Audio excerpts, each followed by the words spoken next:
Awesome. Awesome. Danny Tseng, I'm excited that we're here and finally doing this. Absolutely. I'm excited to be here. Dude, when we kicked it at Imperfect, aka I'm Perfect, aka that new restaurant right beside the Student Life Network office, I was just blown away by the stories that you have. And it's such an honor for you to be on this podcast, for us to have you on this podcast. And I can't wait for the listeners and the viewers online to hear these stories. But before we get into all that good stuff, right off the bat, I've got a non-existent gift for you. So Daniel Breeze, when he was on here last week, we didn't have the gift for him physically. And it only was until after the recording session that the gifts eventually turned up. So the gift that I would have given you is the following book by, and I'm going to get the name wrong, I hope not, is Yvon Chouinard. It is Let My People Go Surfing. Oh, awesome. So this is the founder of Patagonia. And he talks about how it is that he created a company that had a rich, vibrant culture in which he allowed his people to go out and live their full lives and to blend work and life together. Right. And so pick this book just for you. And I apologize that I don't have it physically with me in studio right after this. Apparently, the concierge has found where the package is. I will mail it to you directly. So I'll get your home address and or your business address, and we'll hook you up. Sounds good. And once I get it, I'm going to go surfing. Hey, man, do you surf? I do not. You do not surf. But you know what? Something that you can learn. Maybe it's something to pick up. So. Well, the reason I picked that book, and so we did our deep dive into who you are and the way that you move through the world and your philosophies. And the one thing that I've really come to appreciate about you is that you're very calm and you're very content.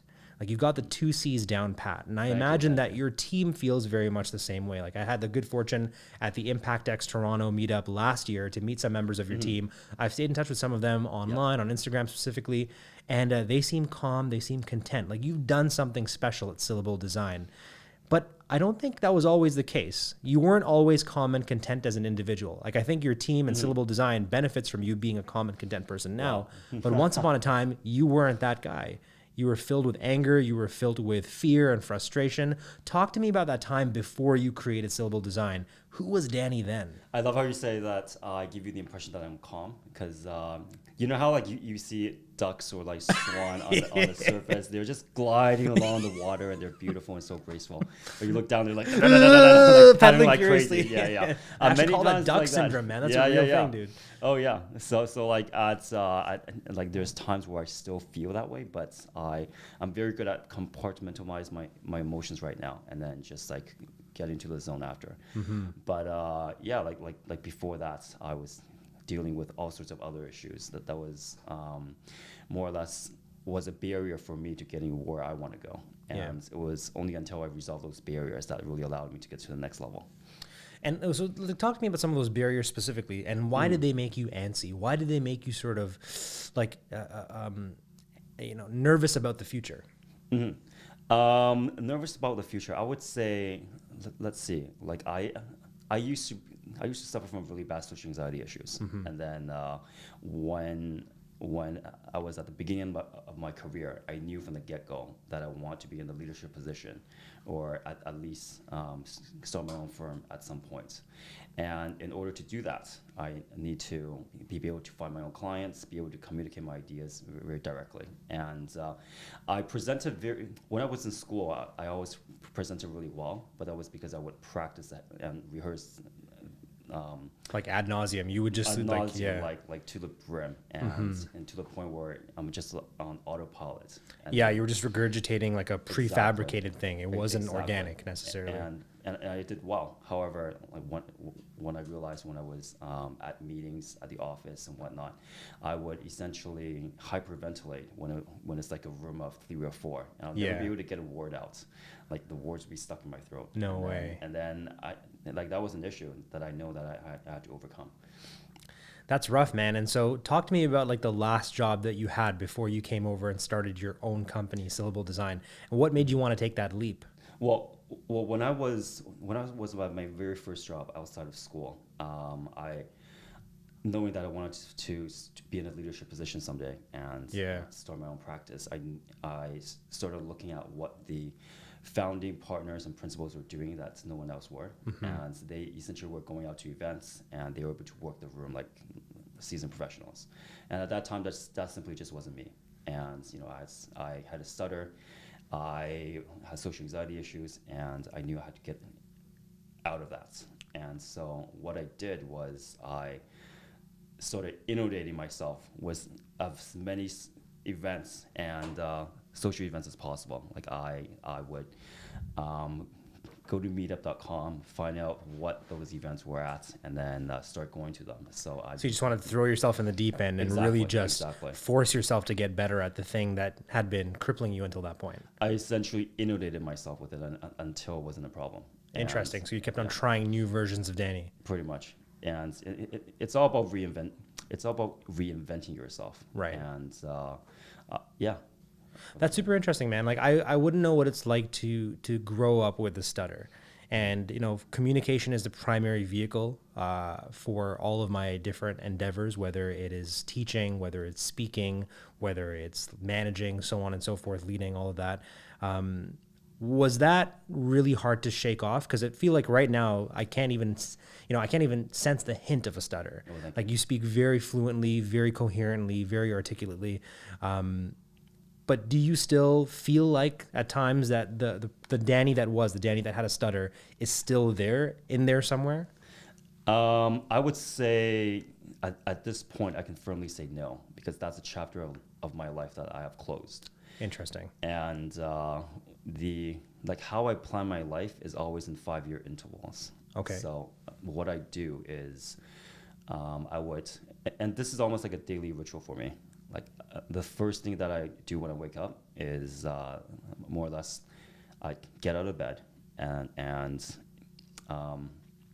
wash my face with cold water. Yeah, so just rude awakening. Exactly. And then I meditate for 10 minutes. Yeah. And within those 10 minutes, I would essentially visualize where I want to go in 5 years and what my future self in 5 years will be like. Wow, every day. Consistently, yeah. Oh, wow. I would say since like 2000, over 10 years now. That's a new thing. I've never heard anyone who telegraphs on a daily basis that far ahead into the future every single day.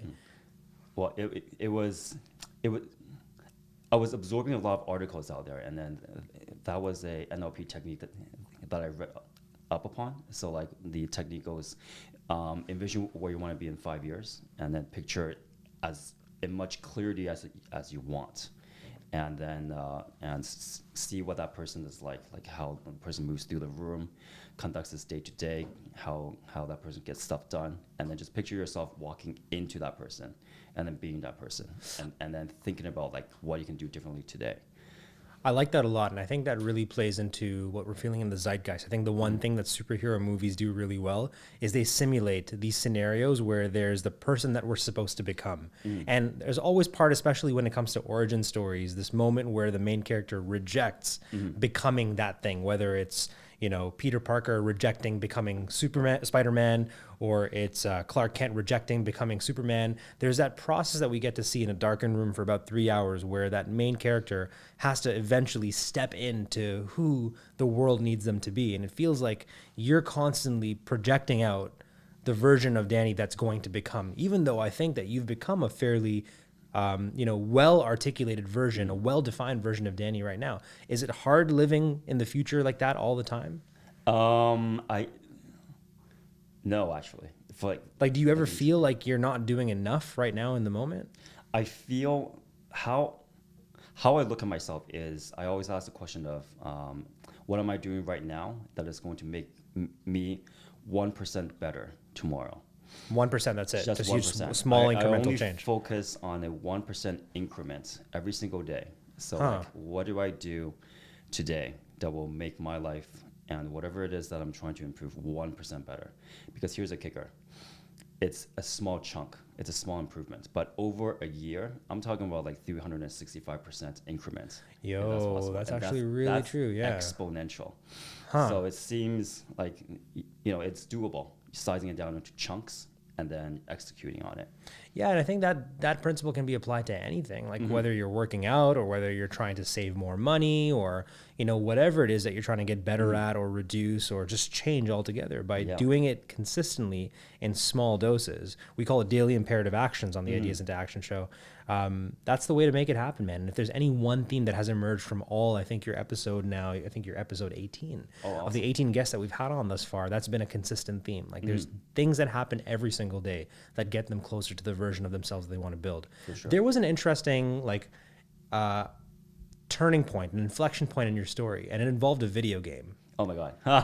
You have a good memory. Can you tell us that story, man? How is it that a video game sent you down the path that you're on currently? Well, so this was back in like 2010 or so, and then I was just starting on my first professional job, my first full-time job out of graduate school.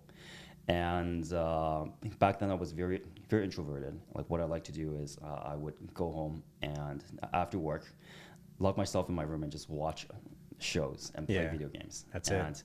I finished the entire series of Lost in 2 weeks. Oh my goodness. Just through it. I'm sorry you had to do that. Dude. Those last few seasons were atrocious. Man. Yeah, but I still plowed through it. And and I genuinely enjoy doing it. Like I had some friends at the time that would always ask me to go out. I'm like, no, I'm busy. I'm hooked on this. I gotta I'm playing video games and I'm trying to save the world from the dark overlord here. That's it, man. Yeah. Let me live, Pretty much. And I genuinely didn't have a life outside of like work. And so this was also the time where I realized that to get to where I want to go, I need to overcome social anxiety issues and also build a great social network around me.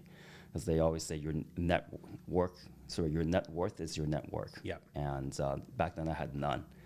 So I had no idea how to overcome that barrier. And then it was getting frustrated. So I was just playing more video games. And it got to the point where I downloaded a game called Sim Life 2. Sim Life 2. Shout out to Sim Life 2. Yeah. So it's like Sim City, but then you live a virtual life. Which is very apt because at this point in your life, like you're caught in this vicious cycle where you want to improve your circumstances, but you're also not engaging in the right kind of uncomfortable ordeals that will improve them for you, which is the networking. And so what you do is you distract yourself with almost like a divergent simulation online in which you can network the shit out of that, but it won't make a difference on your real life. Well, here's the kicker. You're investing in your artificial virtual life, basically. Yeah, here's the kicker. So I never actually played that game. So what happened was I downloaded that game because I figured if I didn't have a life in real life, at least my character would in virtual life. It's kind of depressing. And, so I was installing that game, and I remember very clearly looking at that installation bar going from 0%, 10%, 20%. And I live in a condo, and this was in the evening. I have my blinds open, and I have a pretty good view of the skyline. So looking out of the window at the different small lights out there, if you picture each of those small squares of lights as a unit where someone else is living out their life in the city, I'm just sitting here having no life. Meanwhile, there's an entire city out there to explore. So I looked over at the installation screen. It was now at 90%, 95%. And I clicked cancel. Right before it completed. And then I kicked the door of my apartment open so hard it hasn't closed since then. That night, I went on meetup.com and all the other websites I could find. I Googled it. I looked for as many networking events that I could go to, sign up for 10, and essentially started reading books on how to network and so forth. And I read up on that during the day and apply that in the evening. And I just inundated myself by doing it almost every single day. And eventually built up the momentum where I was going out every single day. And then it started, I remember my very first event, I was walking outside pacing around for half an hour because I was so anxious to get in. And then when I finally mustered the courage to get in, I had to drink in some liquid courage. Of course, man. And, make a beeline right to the bar as soon as you get in. Exactly. And then fast forward a few years later, I walk into any event and there will already be a few people I know. and That's then amazing. it'll more or less be like, yeah. Yeah, you're just going to meet friends. You're just basically stepping into a familiar environment. There's so many layers to your story, so many metaphors in your story, right? Like from wanting to live in the matrix, essentially, from wanting to create this artificial life and do the easy thing. And then the progress bar being like this moment of the universe giving you the option to back out at the last minute by showing you how much time is going to elapse between where you are right now, your anxieties and your goals. Yep. And then you kicking down the door, that's like you making this bold statement that, no, I refuse, I reject the digital world and I'm going to go and live my life in the physical world. And seeing those in the distance, all those real Sims, like people, real people. And you're actually in Sim City. You are in the real life Sim City. It's Toronto, the GTA. Oh, yeah. And you made it happen. Like you invested in the Danny Tseng avatar that is not what you would have created in your online persona. So way to go. Congratulations, man. That's a really difficult thing for people to do. And I know I've invested probably thousands of hours in video games. And there were times, especially when I was hitting low points in my life, where I found myself comfortably playing video games like the Elder Scrolls, for instance. Oh, yeah. I played that right? too. The Elder Scrolls, sometimes you just want to be a dark elf. Sometimes you just want to be a mage and just fuck shit up in Morrowind, right? Or more warrior mage. Warrior mage, and class. like, yeah, hey man, I would prefer a hunter mage, a nice little blend over there. You know, you get a little bit of brute force. You get to act out your crazy fantasies of going to war and whatnot, and at the same time, just throw a fireball at a motherfucker. There you go. well, we all heard Elon Musk famously said that he's 99% sure that life is like a simulation, it's a video game. But I think that we created video games as a simulation of life. Like it's our metaphor of Sure, man. And even if Elon Musk is right, we still know what feels the most real. This right now feels the most real. And there's real consequences that happen from inaction in this life. For so sure. I think you chose well over there, sir. And I would hope that if there's any listeners out there right now who are struggling with video game addiction, who are finding themselves investing disproportionately online, like really think about reinvesting that energy offline. Like the same dynamics that make you successful in video games are the very same things that can make you successful in real life. Like whether it's, if you're farming for coins in Warcraft or whatnot, or StarCraft, you can farm for coins in real life. It's called getting a job, dude. And it's called like putting in the work. Oh yeah. We're going to go down another path over here, but I want to go back to you now networking because you're engaging with something very difficult. Like you're throwing yourself into stress's way, you're throwing yourself into harm's way, but you said you did this every single day. You would network. Like that sounds to me like a recipe for burnout if you keep at it. Was burnout inevitable in this path? In the beginning, I kind of like I had a chip on my shoulder. And, you had something to prove. I also was, in a sense, making up for lost time because I was 26 at the time when I was actually like first going out. I haven't gone to a club prior to that, and then I'm just like I've got a lot of energy, and then I've also realized that not everyone can do what I do, because I would be out and be fueling up on that liquid courage, and then going to events sometimes like 8 in one evening. From 5 until 3 in the morning, and then I'll be able to do it all over again with no hangovers. And the intentional networking of those events started to diminish the further the night went along. Because I'm sure at 3 in the morning, there's no networking events happening, man. You're just clubbing at 3 in the morning. Pretty much, yeah. You're stumbling out. Into a smoked spootinery at 3 in the morning. Pretty much. And then I pretty much have a 4-day limit where I can go on a 4-day bender without not being completely burned out. And then I would use the weekends as a way to recover. So you just sleep Friday, all weekend. Yeah. Friday, Saturdays, and Sundays, I'm a hermit. Like all I did was lie on my couch and watch the Food Network. Damn, are people clubbing on Wednesday mornings, man? Oh, yeah. I would not think that's the case here in Toronto. Wednesday's a big night. I had no idea. I thought it was like for me back when I was in my club rat days, man. Like Monday nights were industry nights, and then Thursday nights were like the Toronto Fridays. Oh man, back in the day, it would pretty much be go to events until 11:30, and then get a good buzz going, and then roll into a club right after to get it started. So logistically, it made so much sense, and I would always start from the event that's furthest from where I live, and then hop closer to home. So after the first event, I'm technically going home, but making a few pit stops along the way. That's a good system, man. I kind of like that, man. And like, wait, shout out to you. More power to you for playing the game on hard mode, man. Because there was a version of this where you just went to one event a week and you gradually worked on overcoming your challenges, but you just went all in. You're like, nope, there's a problem I want to solve. I'm going to solve this. But you seem to kind of overachieve in that solving of the problem. Like you took on a really, really bold and big undertaking, man. Thank you. You have a burnout story that is just as intense, if not more intense than the one that I went through, man. And I was wondering if you could share that with the Ideas into Action community, man. Yeah. So after overcoming social anxiety issues and being able to network, I realized that the next thing I've wanted to fully overcome is procrastination. And then similar to what I did with that, I inundated myself with as many projects and deadlines as possible. So I was taking on 7 projects with intense deadlines going on at the same time. And then and I would say yes to everything, and sometimes in a very detrimental way, because there are times where I should have said no to clients. I said yes, thinking that I could take it on, 1, and then 2, wanting to please them. And those are both recipes for disaster, because at the time I didn't exactly figure out how to set boundaries, and also didn't exactly think about if that was the best thing from my clients at the time.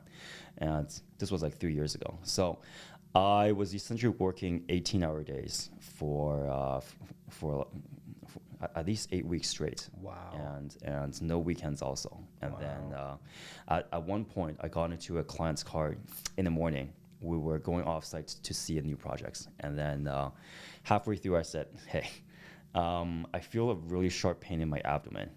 And I think it might be appendicitis. So the client dropped me off at Mount Sinai.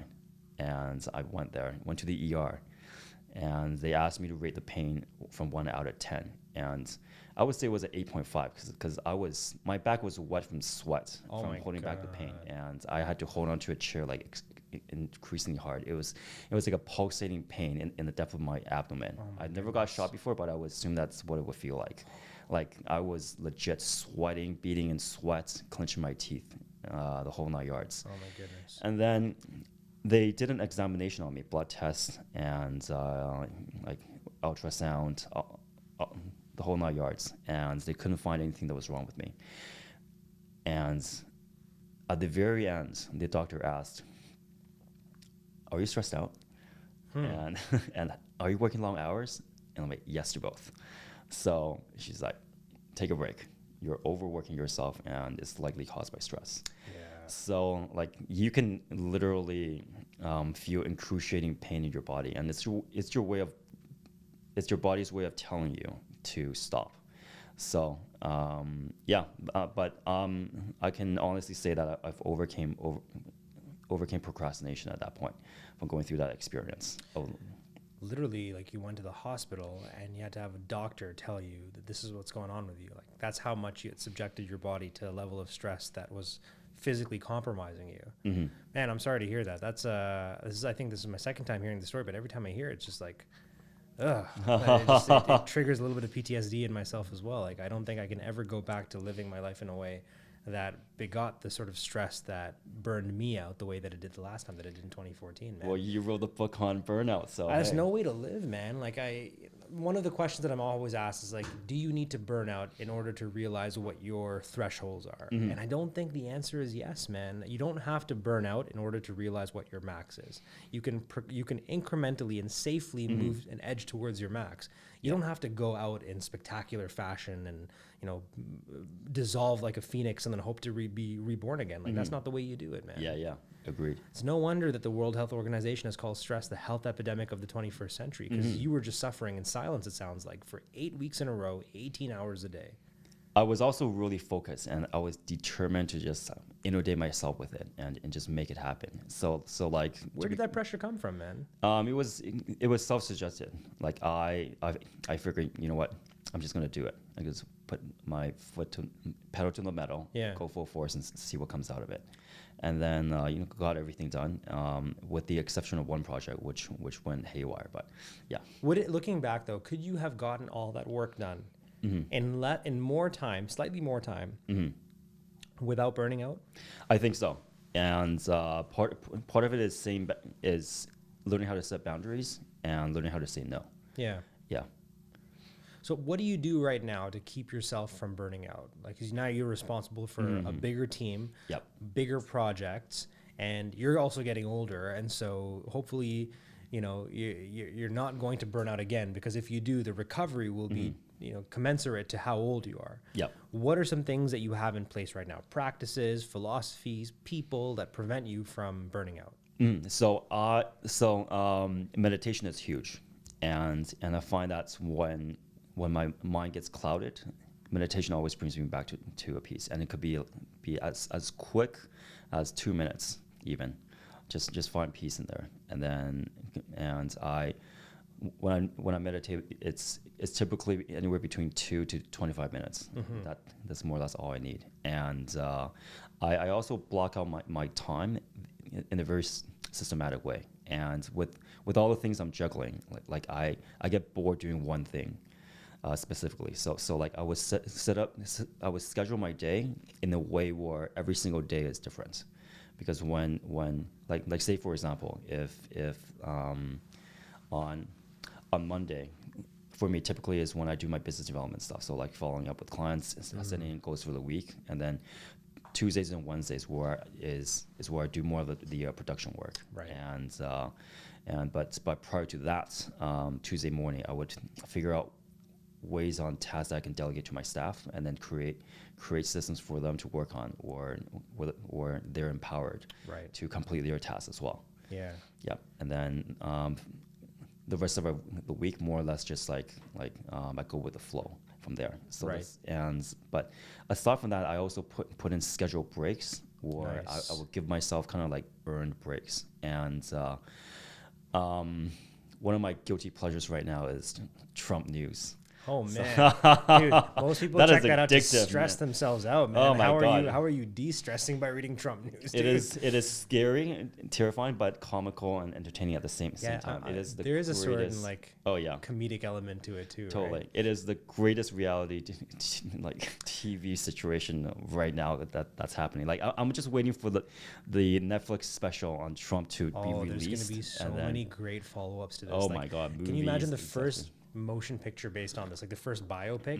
It's probably going to get done by like an Oliver Stone or something. Exactly. But who's that actor that's going to do it? Like it has Johnny to be Depp, man. Johnny Depp did such a good job in that. He did. In that the parody. Funnier dialogue. Exactly. It would be a parody. Like it would be a funny kind of thing. I want to see like a straight up like Adam McKay style, Dick Cheney-esque, Vice style documentary on this, man. You know what's so interesting about Trump though? There's nothing that the late night comedians or SNL can do that's funnier than what's actually happening. They can't top that. Even the South Park producers are like, yep, nothing we can produce is on par, so we're just gonna stop programming for like a year or two. You can't top it, man. Because like if you do respond to it, if you do create a parody of it, it becomes more intelligent than the subject matter. Exactly. Like there's a level of sophistication and nuance that just isn't there with Trump. Like this is the most wholly unfit guy to be in that position. It's like they went into the audience and they just pulled someone out. They're like, you want to be president? Come on down. Oh my God, what a disaster, man. What an absolute disaster. Dude, do you follow Indian politics by any chance? No. So this globalist movement seems to be sweeping much of the world, man. Like you're seeing happening in Brazil and France. Shit happened here in Ontario with what's his name, Doug Ford. In India, we have like a twisted, perverted version of Donald Trump. His name is Narendra Modi, man. Oh wow. If you think Trump is bad, like this guy makes Trump seem like Justin Trudeau, man. Like this guy is just a horror, like straight up genocidal, man. Wow. Like this guy's out there openly admitting to killing people, and I'm like, okay, Jesus Christ, man. Like the evil in the world is just so plain faced now, man. It's just Before we go down this path altogether, man, because this is a whole other podcast. Okay, I gotta check that out. I gotta check that out on the side. I'll send you some links, but he has the same sort of like simpleton-esque quality that makes him both endearing, comedic, but equally terrifying. Scary stuff. It's a hard mixer to pull off. I'm still blown away that you find entertainment in not entertainment, but like this actually helps you to de-stress. So yeah, that's my watching Trump news, man. Fuck. That's my antidote to Well, just to like give yourself earned breaks to engage in your guilty pleasures, whatever that might be. I like this, man. So it sounds like there's meditation, there's earned breaks, there's guilt-free fun that you engage in as well. And there's also theming and structuring your days. Like you mentioned, Mondays were for client work engagement and Tuesdays were for production. So I like that. These are really good productivity systems and practices to have in place. The next segment of this podcast is an interesting one. So you're probably wondering what this skull is over here, man. This skull is the Halo skull. Have you ever played the game Halo? No. I never got a black and Xbox. I'm a PS4 and Oh man, I'm sorry about that, man.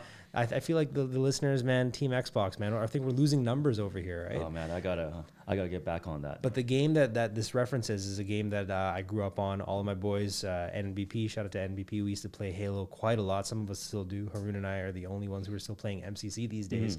I think maybe Azim does too. But with the Halo skull in particular, what it does is it activates a challenge. And the challenge that we have over here is we're going to show you an old Instagram photo, and we need you to just basically explain what was happening in this Instagram photo. Got it. And again, to the listeners, we're continuing down this path of using the Instagram challenge as part of the Halo Skulls. But if you want to see us go back to bespoke challenges, just drop us a line and we'll try to get that back out there. So would you like to see this photo? This is a totally optional segment of the podcast. Would you like to? Okay, awesome. I handpicked this one for you. Going through your Instagram was a lot of fun, man. I got to say. You do a really good job of telling your story. There was one point in your Instagram where you were documenting everything you ate, man. Do you remember that? Yes, there was one point. When you were just like a full-fledged foodie, dude. When I was getting into the groove of things. Yeah. And because like how I started cooking was simply just being burned out after work events, and then you started getting creative with it. You started enjoying the art of it. Yeah. It's interesting. When we had Daniel on last week, he said that he actually hates cooking. I'm in the opposite camp, and I think you are too. Which is we actually like cooking. Oh yeah, there's something very therapeutic about it. It is, and it's like the ultimate creative outlet, endeavor, right? Yeah, like you have an idea, you I agree. gather the ingredients, you transform it, piece it together, and then you get to eat it at the end. That's awesome, man. So it's the best kind of art, man. Yeah, it's the best. You create it, you consume it. Dude, I'm going to show you this photo over here. It might trigger I'm not sure what reaction is going to trigger from you because I don't even think you remember posting this. I'm going to show it first to the audience over there. That's the photo that we pulled up from 2012. Wow. On Daniel's Instagram. So I'm going to flip it over to you right now. Boom. And hey, I double tapped it for you too, man. I threw you a like over there. Awesome. Dude, first of all, why are you dressed like Harry Potter? What's going on here, man? So this was at a friend of mine owns a eyewear company. Okay. And then that was at their opening. And look at you all baby faced over there, man. Yes. Not a hair on your face, man. Yeah, and so Le Corbusier is a extremely famous and influential architect, and he would wear these distinctive like circular glasses, and was putting it on in reference to that. So very nice, man. Trying to like tap into my architect persona. I like it, man. And you use like one of those OG old school Instagram filters, like I don't know what were they called, like Amaro back in the day, 1977 or something. Who knows, man? Very good, man. And okay, you know what? I'm quite okay with that explanation. There's nothing really embarrassing. It's just what we did back in the day. I also love how you cropped out the edges and you rounded them out, man, to make it look like an older photo. Oh yeah. That was part of the settings in Instagram. Like I remember that, man. Yeah, you miss those days, man. Like nowadays, here we are. I think it's much better. It's more streamlined. I think we're in the age of no filters increasingly, man. Like people aren't doing filters, and like the new filters are just using a really fucking good camera, man. Exactly. Just do a DSLR proper white balance on there. You don't need to add anything else on it. That actually takes away from the photo quality. Or simply just like adding up the clarity and brightness. Toggling the contrast a little bit, but like slapping on something that makes the sky look purple. I'm like, come on, man. I want to see the picture the way that you took it, right? For sure. Very interesting, sir. Well, this brings us to the performance point segment of the podcast where we try to unpack how it is that you manage your time, your energy, your attention, and how you optimize it as well. And you've got a lot going on, right? So you've got your personal life, you've got the running of a full-time architectural and design firm, Syllable Design. You're leading people, you're working with big projects. I mean, your signature is all over the city. There's places that I have walked into that you have had some sort of input, your firm has had some sort of input in terms of the design, the building of, which I think is so cool, man. Like to be able to see your work physically in the city at all times. Let's talk about how it is that you were able to build yourself up to do this. And let's start by talking about time specifically. One of the topics that we've rarely talked about on Ideas into Action is deadlines. Right. How do you change your life in response to a deadline? Let's say a client comes to you and says, hey, we need to redo the interior of this upcoming restaurant. We're going to open up the restaurant in 3 months. How does your life change today in response to that? So work backwards. And one thing, whenever we do a project, we always ask the client what it means for them to win. What does it mean for them to win? Okay. And it's always different depending on the project type. Like a residential project for a private client is going to be very different than for a developer, or a restaurant for a restaurateur, office for an entrepreneur. But at the end of the day, one thing that's consistent is user experience. So we're creating spaces for people, and then creating comfortable spaces. And what's exciting about what I do is how we design the spaces. We can strategically influence how people behave in those spaces. Through the ambience, through the layouts, we can change how people would feel and how they would use the space. So, and in terms of the deadline, we think about what is the MVP, like what's the minimal viable product to make that happen, and then we work backwards from there. Like we strip away all the other fancy things that's cause a lot of wheels spinning, and we just focus on the MVP, develop that first, and then add on the other stuff after. So we more or less build upon that. Yeah. And then how do you then you treat your calendar with regards to that? Like, you know the amount of work that needs to get done. You know what the MVP looks like. How do you then add things to your calendar that are proportionate to the kind of work that needs to be done? So everything seems intimidating, like say it's like constructing a building, creating a few entire drawings. Yeah, I wouldn't even know where to start, man. Yeah. But if you break it down into its core parameters, okay, like it's a title page, and then plans, and then within this plan you have a few rooms. So maybe on Monday I'll only work on these rooms. Right. Tuesday I work on these other ones. So break them down into chunks where it's not intimidating anymore. And then having a clear overview about what that looks like essentially being able to see the forest from the trees, and then start figuring out which trees you want to chop first and when. And then sooner or later, you know it. Anyways, I shouldn't say chop. Plant. Yeah. Figure out where you want to replant, and then plant those trees. And before you know it, you'll have a forest. Interesting, man. So the philosophy, the overarching philosophy here, if I'm understanding correctly, is just like get smaller, narrow down the scope of what it is that you're trying to do. Like no matter how big the project is, no matter how big the undertaking is, reduce it down to, if I'm thinking about Moneyball, like what is the at bat? Like what is the smallest thing that you can do that will get you a point? Yeah. And for me, when I was overcoming procrastination, I realized when I was, what causes me to procrastinate is a few things. The first one is lack of clarity. So, and that goes into the intimidation about what the project actually is. It might seem a lot bigger. And then the other part, interestingly enough, actually goes into self-doubt. Yeah. Because it goes to the point where, okay, if I put everything into this and still screw up, what does that say about me? Oh, I'm a moron. I'm a loser. I'm not good enough. So, like, just by removing that out of the equation, saying, I'm going to do my best, and then take the feedback from the failure, and then tweak and adapt so I can win next time. So those are the two main things that actually allowed me to overcome procrastination, realizing that, like there's only two outcomes, winning or learning. And then two, by breaking down into small chunks, anything that seems intimidating can be made simple.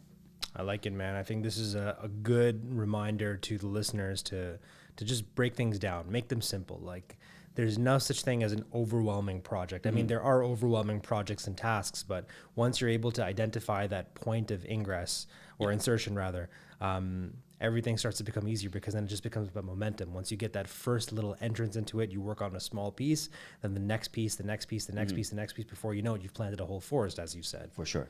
Way to go, man. Let's switch gears and talk about energy a bit. So I see you over here, you're drinking a tea. I offered you a coffee. You didn't want coffee. I was very proud of you. I don't think you added any sugar in there as well. Talk to me about your relationship with particularly caffeine and sugar. My relationship with caffeine and sugar. So there was one point where I was drinking 8 coffees a day. What? Then, yeah, 8 coffees, eight coffees a day? Dude, why don't you just do blow, man? What the hell? What the Pretty hell, much, man? yeah, exactly. And it was to the point where I think I should stop. Yeah, you think, man. It What wasn't the giving hell? me much energy, and then so I also realized that with my lifestyle at the time, like Yeah. going out constantly, there's a point where I was just burning the candle on both ends. Of course, and then, so I started thinking about eating healthier, and so dropping coffee was actually like a something I did cold turkey. I just stopped one day and I switched to tea. That's tough, man. How long do the Literally like headaches that. last? None. Oh, really? Because you actually didn't substituted have coffee with the tea. So Yeah, and I was drinking.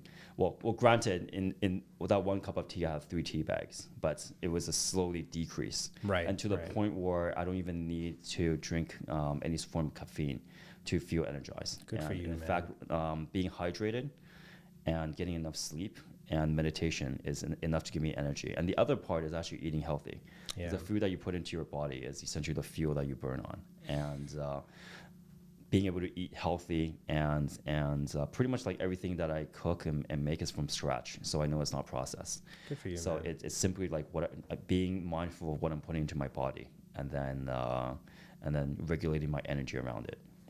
You know what, man? While you were saying that, I had this weird vision of like pulling into a drive-through and then ordering a bag of cocaine, like, and why that thought came to mind. I'm like, yeah, I did that the other day, man. I pulled into a drive-through Starbucks and I'm like, hey, can I have a caramel latte with whipped cream on it? And I'm like, okay, this is just caffeine and sugar, man.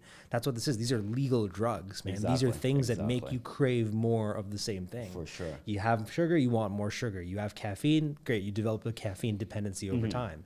Like, it's crazy that like people are out there in the open just doing drugs right in front of us, man. Oh, Like, yeah. can you imagine how we replace that with drugs that are taboo and just people snorting and shooting? Like, who knows? Oh, totally. man? Well, it triggers the same. It's part of the brain, right? That Yeah. pleasure-seeking part, release of dopamine and all that. Scary stuff, man. And now you're seeing it now happening with social media too, right? They've done such a great job of Yes, like hacking the exactly, limbic system that's exactly. responsible for memory, memory, arousal, and one more thing. I keep on getting them wrong. I need to figure out like a nice little Yep. acronym for that. But I was in the theaters the other day. I was watching Avengers Endgame, dude. Yeah. I'm not gonna, no spoilers, man. By the time this podcast episode drops, hopefully people will have already watched it. But I'm sitting in Avengers Endgame, and there's this kid like 2 rows ahead of me on his phone the whole time. I'm like, bro, I know it's a Yeah, bro. 3.5 hour movie, but like, come on, Is he man. like live tweeting it or something? I don't know what he was doing, but I think honestly, because I kept on seeing he was on Instagram, he just kept on scrolling and just to seeing what updates were happening on Instagram. Like, is this Wow. movie this boring that you have to be on Instagram right now, That's man? probably Like, the need for instant gratification. but like all of this is coming back to caffeine and sugar. Mm-hmm. So you've done a great job of phasing caffeine out of your life and sugar. You're managing that by preparing your own food and hopefully getting it from natural sources and all that too. Yep. Do you remember a time when, you know, caffeine, so you talked about caffeine, but can you remember a time when like sugar, processed sugar was a big part of your life and how that made you feel compared to how you feel right now? Because I think you look great and I imagine you feel great as well. Oh, I try. Processed sugar. I think I was traumatized as a child. Like, I'll go out trick-or-treating for Halloween Yo. and then accumulate a lot of candy and hide it. And then my mom would walk over, see me eating sugar, and she's like, "Denny, you'll get diabetes.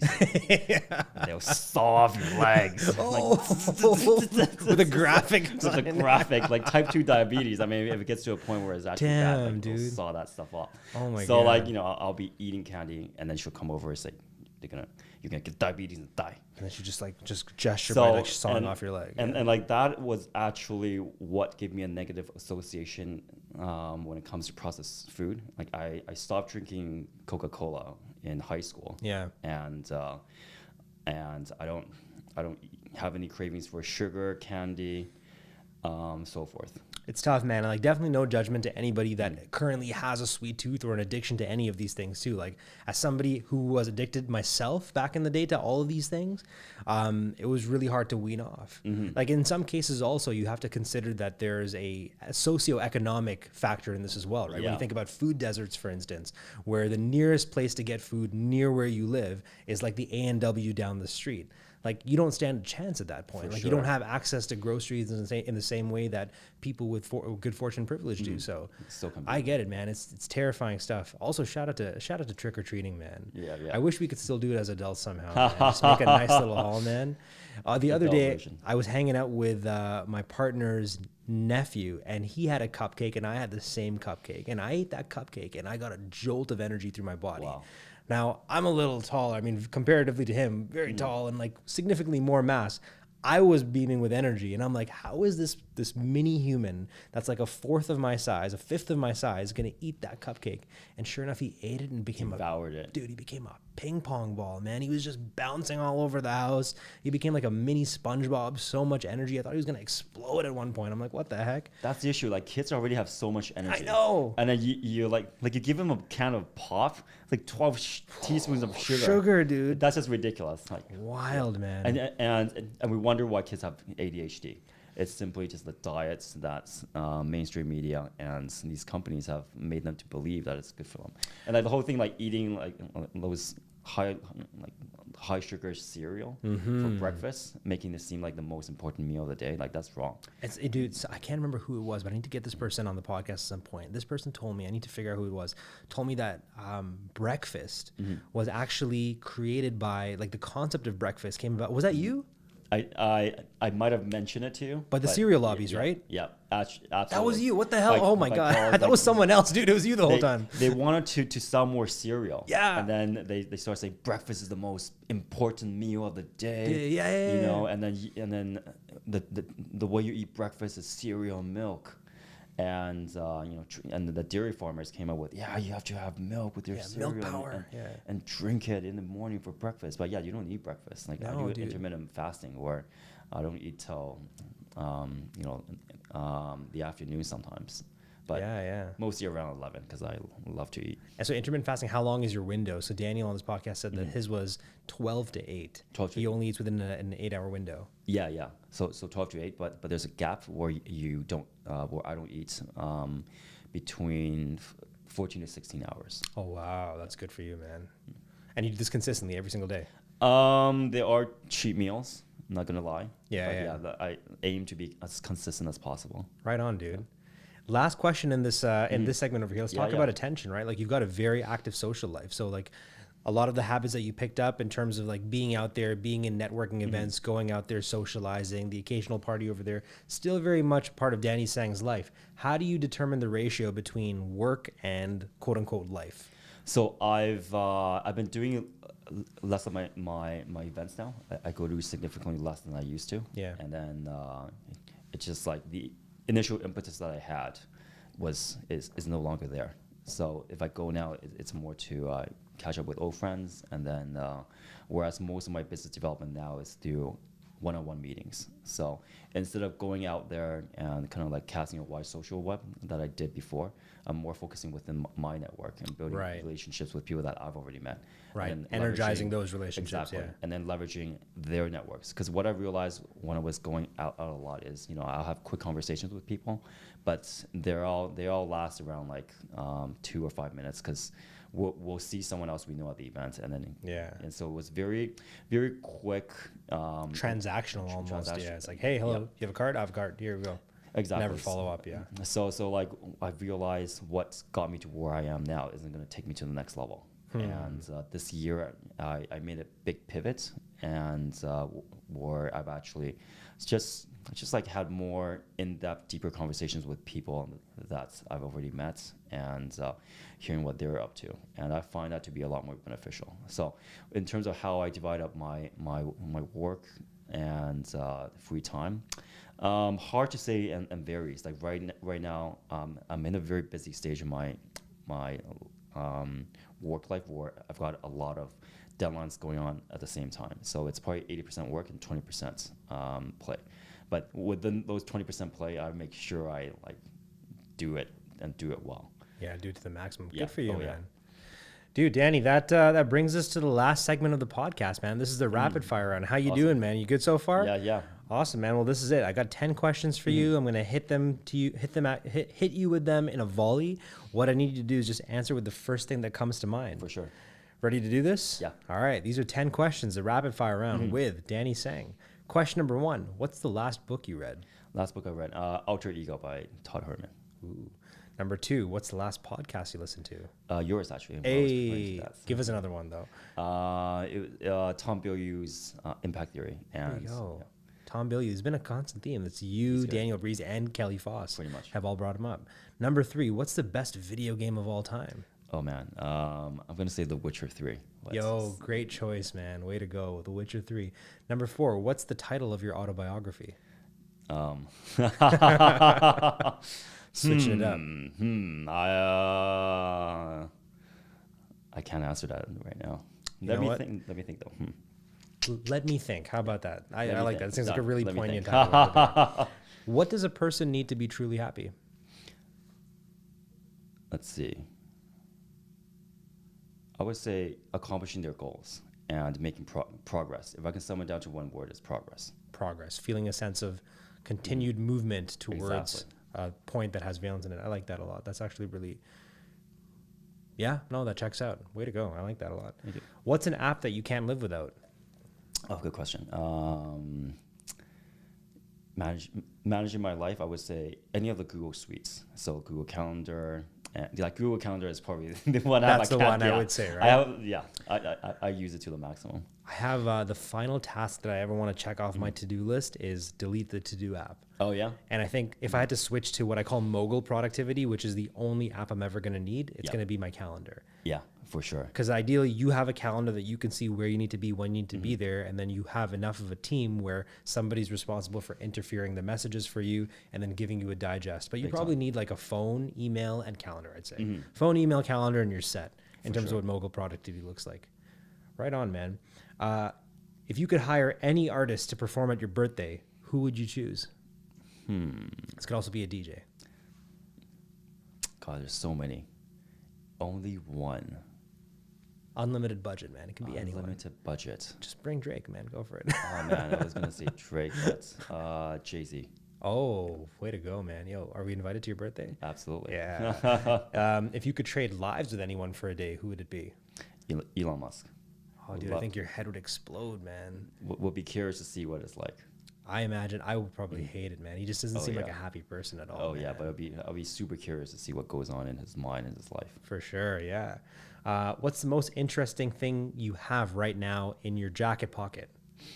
Jacket pocket. I don't actually have anything in my jacket pocket right now. But you were just at a business camping cards, weekend. man. You got your business I cards? always have my business cards in my jacket pocket. Like I don't use a card holder. It's simply just just put in my jacket pockets. It just says DT at syllable.design. Yeah, my syllable card. That's it. It's always in my right pocket because it's always in my left pocket because I have a drink in my left hand and the right hand's for shaking and easy access through there. Way to go, man. Are you a beginning of the conversation card giver or after the conversation card giver? Definitely after the conversation because you want people to feel invested in the conversation and Yeah. And to be quite honest, I see it as something to be earned. Like I don't believe the type of networking where you're just making it rain with Making it rain with cards. Yeah. Dude, you went to U of T, right? I did. I went to U of T as well. There's something Nice. about U of T students who network.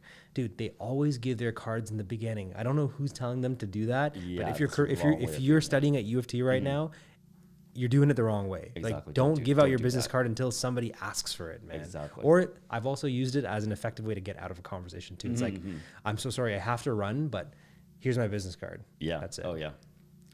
Last question, my friend. What's the best piece of advice that you've ever received? That I've ever received. It was simply just reading the quote by Nelson Mandela, which was I never lose. I either win or I learn.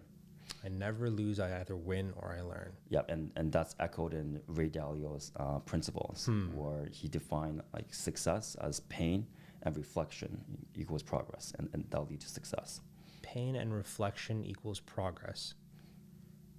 Yeah, that makes sense, actually. Pain and reflection makes progress. And it sounds like even in your own story, right? There were moments of pain and there was opportunity to reflect. And now here you are, a totally different person than when you were sitting in your room looking at that loading screen, just continue to eke towards 100%. Totally. It's like, I believe in constantly reinventing yourself and then figuring out where you want to be. And to be quite honest, it's quite simple. It comes down to 5 steps, but it's the execution that's hard.